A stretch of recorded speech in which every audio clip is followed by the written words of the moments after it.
Hei, mitt navn er Idar, The Bear Guy her i Bear Enthusiast. I dag skal vi snakke om øl og mat. Vi har hvitt og Saison. Og fra nå av skal jeg snakke engelsk, fordi jeg er nemlig her med Alvise fra italienske bryggeriet Både. Alvise, welcome to the studio. Thank you for having me here. Yeah, no problem. And today we're talking beer and food and beer matched together. And of course, as an Italian, everyone knows the rich and deep culture of food, but for some, they maybe don't know too much about the Italian beer culture, which has developed in the last few years. Maybe you can talk a little bit about craft beer in Italy. Yes, craft beer in Italy started a little less than 30 years ago, when a few brew pubs started making beers, and then they of course naturally developed into small breweries and then larger ones. Ours was one of the first ones, and we from the beginning we wanted to explain to the Italian customers and wine lovers and food lovers that you can also have food with beers. Actually, it's a great combination, and from day one we started suggesting foods and Italian specialties with our beers.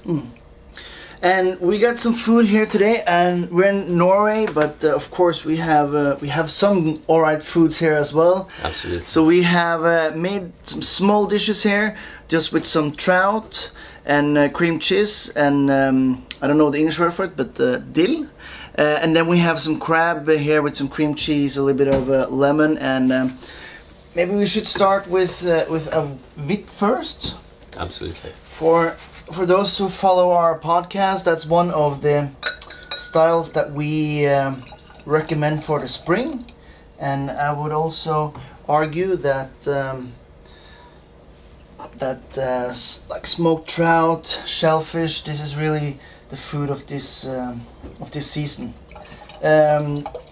When I say wheat, Alvise, what kind of flavors do you Yes, you this think is of? yes, this is our version of wheat beer. Of course, we are in Italy, so we are using Italian cereals, barley and wheat, and we are giving it a Mediterranean twist, adding some coriander seeds and orange peels. From the south of Italy. Yeah. That's why in the nose the beer is a little bit citric, is very round, fresh, fruity, and it reminds you of our lovely country. Yeah. It's very springy, it's very summery. Absolutely. The color you can see here as well is like straw yellow, slightly green on the sides, and like you said, this warm citrusy aroma. I think it's going to go very well. Let's try one of the trouts. I went with trouts instead of salmon just because it's a little bit less fat usually, and even though wheat is a very good one to have with a little bit more fatty, healthier fishes, I prefer the trout because of the flavor, to be 100% honest. You can feel that your palate is covered with a lovely film of fresh fish. Yeah. And it's almost a little bit sweet fish flavors as well. And the beer just elegantly cleans your palate and tongue. A little bit of citric linger in your palate, but that's about it. It leaves your mouth very clean. Yeah. And ready for the next bite. Yeah. It's in that way. I think talking about beer and food in different ways. You have some that do a contrast, some complement. But in this situation, I feel like the wheat is going in, and like you said, cleaning the palate and making you ready for another bite. And it's very simple as well. This is something that you can make within 5 minutes at home. Just some Melba toast we've had here, and some trout and some cream cheese.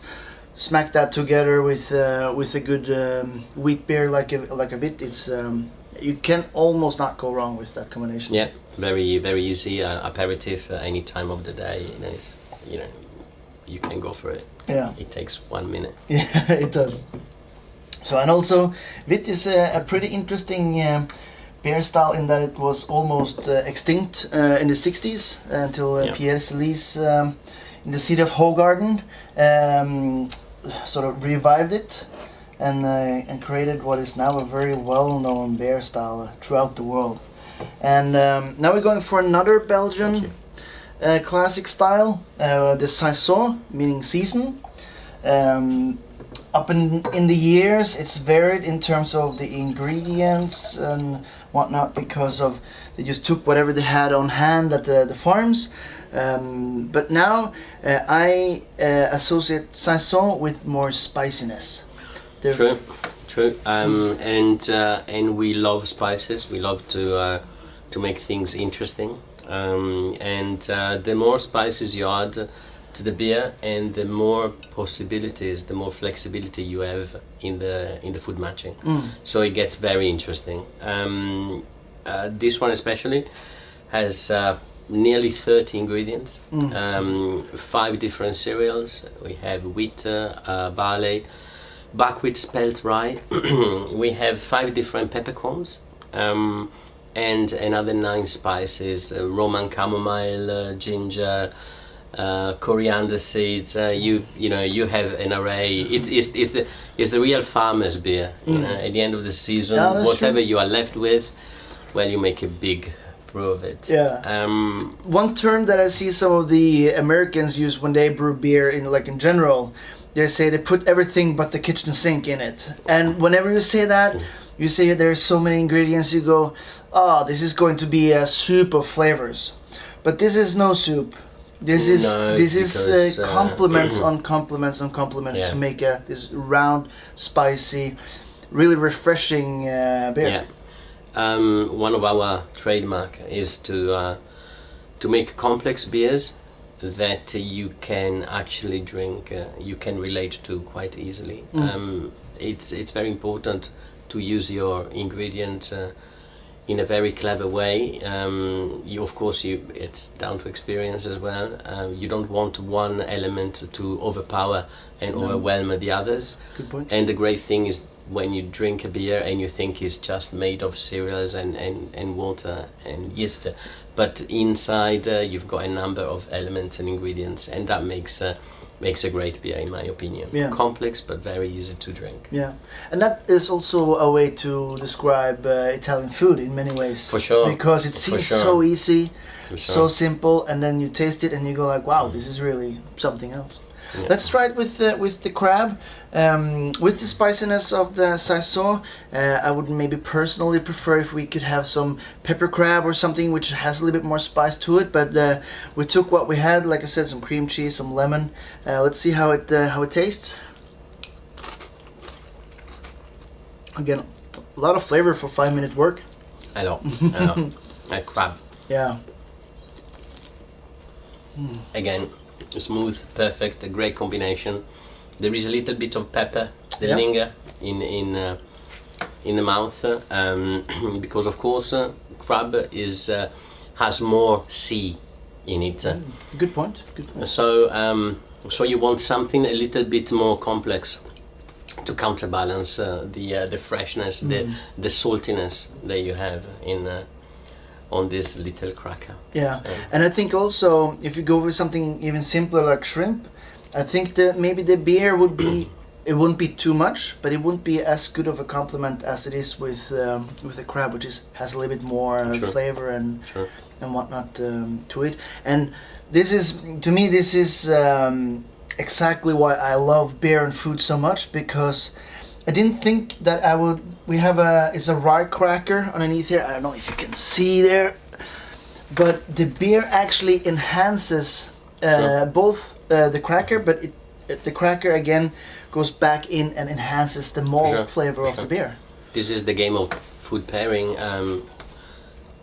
The beer has to clean your mouth, but still leave a lingering flavor, so that it reminds you of what you had, and you go back to it for more. Yeah. And then your mouth is again complexly enhanced, and what you want is a liquid to placate, to calm it down, to satisfy this desire of cleanliness. And this is the food and beer pairing game, which is greatly amusing and entertaining. That's what we love. It's like a very entertaining puzzle, because you have two pieces which can be great apart, but then together they can just be pure magic. And I think this is pretty close to it. Maybe, like I said, a little bit more pepper, a little bit more spices, it would be good. But again, this is something that took only 5 minutes to prepare. Super simple. I'll put some link up on our website for these quick recipes for you.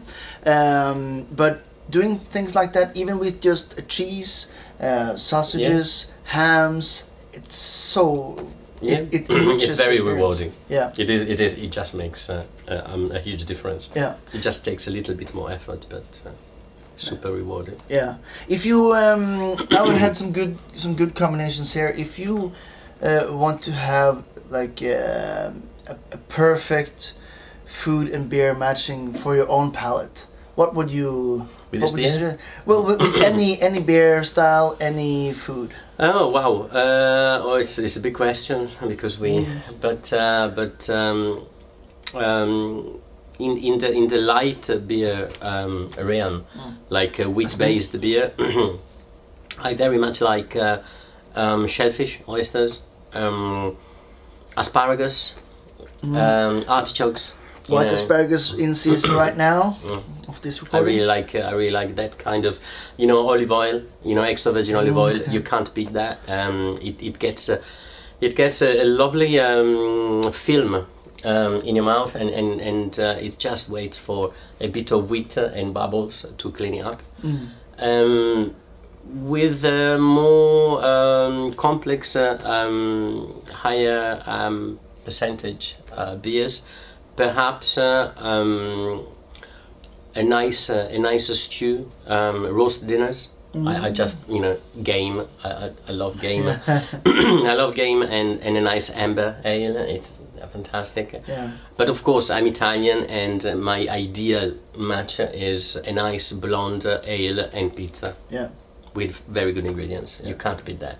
That's all you need. Yeah, absolutely. It's a doddle. It's fantastic. Very nice. I think we're going to finish the beer and maybe have some more of the food. Alvise, thank you for sharing this experience with me. Thank you for having me. Yeah. I think we're going to leave everyone with the encouragement of trying something as simple as this, maybe even simpler, with a good beer. I think that will make even a grey Wednesday even a little bit more sunny, I think, for the palate. For sure. Jeg vil bare takke alle for at dere så på. Jeg vil sette veldig pris på en tommel opp. Hvis dere har noen forslag til temaer, send oss en e-post, så skal vi hoppe rett på ballen. Og så får dere huske til neste gang at gode folk fortjener godt øl. Skål! Skål!